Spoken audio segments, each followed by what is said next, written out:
the quiet embrace of the Perseus Arm, far from the bustling trade lanes and the known empires, there drifts a small human exploration vessel, the Aurora's Wake. Her silver hull reflects the faint shimmer of distant stars, her engines whispering in the cold silence. Captain Elias Morin stands on the observation deck, gazing at the infinite canvas. He had crossed light years chasing the unknown, following a cryptic signal detected deep within the galactic fringe. The crew was small, 7 souls bound by curiosity more than duty. They had left behind Earth, not in exile, but in pursuit of something greater, the possibility that humanity was not the first to gaze into the cosmos and wonder. And yet the signal they followed was unlike anything recorded.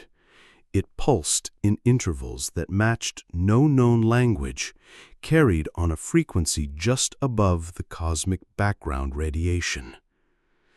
Days turned into weeks, and the ship ventured into a region where even the oldest star charts failed. The nebula that appeared before them was immense, a titanic veil of black dust, darker than any shadow, stretching across space like the wound of a god. No stars pierced its depths. The signal was coming from within. Inside, light ceased to exist. The Aurora's Wake activated her most advanced sensors, mapping the void like a blind artist feeling the face of a statue. The crew spoke in whispers as though the darkness might hear them. And then, without warning, a structure emerged in their scans. Not natural, not random. It was vast, ancient, and buried in the very heart of the dark nebula. They approached slowly, the ship's hull trembling with the distortion of nearby gravitational eddies. The structure was a lattice of iron and crystal, kilometers wide, seemingly grown rather than built. Its surface bore scars, impacts, burns, and fractures, as if it had weathered battles older than human civilization. The signal was emanating from deep inside. Morin ordered a team to prepare for EVA. Dr. Kira Vance, the ship's xenoarchaeologist, suited up, her breath steadied despite the magnitude of what lay ahead. They floated through the void toward a breach in the alien structure's hull, their lights sweeping over glyphs older than Earth's continents. Inside was silence, a silence so deep it felt alive. The walls glimmered faintly, reacting to their presence. Kira ran her gloved fingers over the alien markings. This is no derelict. It's waiting. At the core of the structure, they found a chamber shaped like a sphere, lined with crystal nodes. In its center floated a device, pulsing faintly, a beacon perhaps, or a warning. When Kira touched it, a rush of visions flooded her mind, stars dying, fleets burning, and a shadow swallowing entire civilizations. When she came to, she was back aboard the Aurora's Wake. The crew stood around her, their faces pale. The beacon was now aboard the ship, though no one remembered carrying it back. And somewhere, deep in the unlit corners of the galaxy, something had noticed them. The beacon sat in the secured containment bay, its pulse rhythmic, almost like a heartbeat. Morin had ordered every scan possible, electromagnetic, gravimetric, even biological. All revealed the same unsettling truth.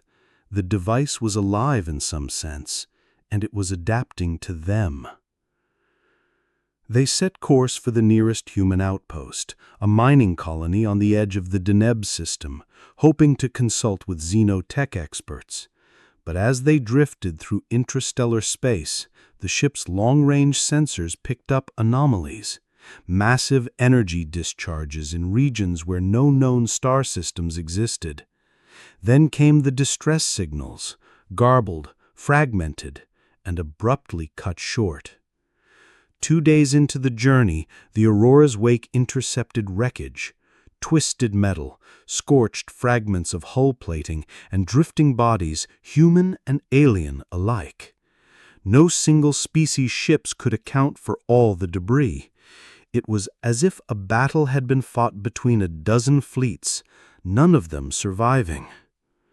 Kira studied the wreckage through the viewport. "These burn marks," she murmured, "they match the patterns I saw in the visions." Her words hung in the recycled air like a prophecy. Approaching Deneb, they discovered the colony in chaos. The beacon's pulse grew stronger, syncing with the oscillations of the local star's magnetic field.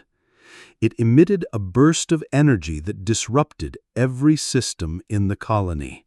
Lights dimmed, gravity faltered, and the air shimmered as if space itself was bending. It was then they realized the truth. The beacon wasn't calling for help. It was marking them and broadcasting their location to something beyond the horizon of known space. Before they could act, the sky above Deneb split open. A vessel unlike anything in human or alien records emerged, vast, organic-looking, its surface shifting like liquid metal. It didn't hail. It didn't warn. It simply opened fire. The Aurora's wake fled into the corona of the star, hiding in the blinding fury of solar winds. The alien ship didn't pursue. Instead, it began harvesting the wreckage of the colony's defenses, as though searching for something specific. In the cramped silence of the ship's war room, Morin stared at the holographic projection of the enemy vessel.